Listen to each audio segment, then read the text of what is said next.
When you're sitting in a confined space, your mind wanders. I'm thinking of the people around me. Once, we were strangers, and by some twisted sense of fate, we collided. They became characters in my story.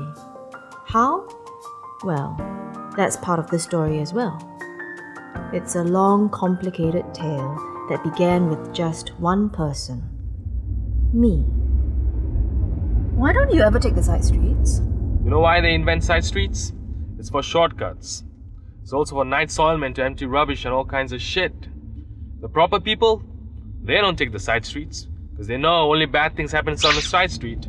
Like someone gets stabbed, murdered, raped, pickpocketed, robbed, and acid thrown on the face.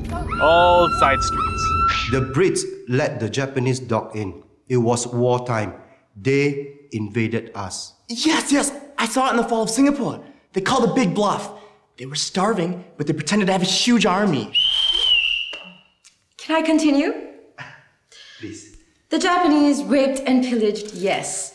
They needed money, yes. So they robbed wealthy homes. Grandfather Lee was one of their main targets.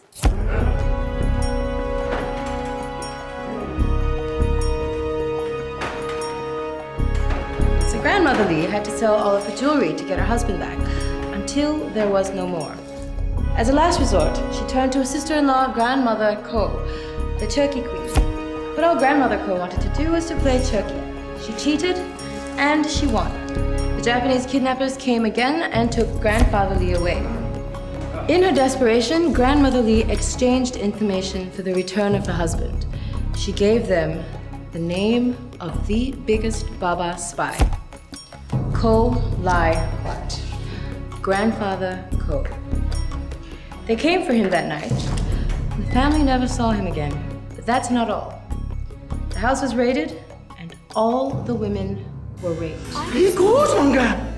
Including Grandmother Ko.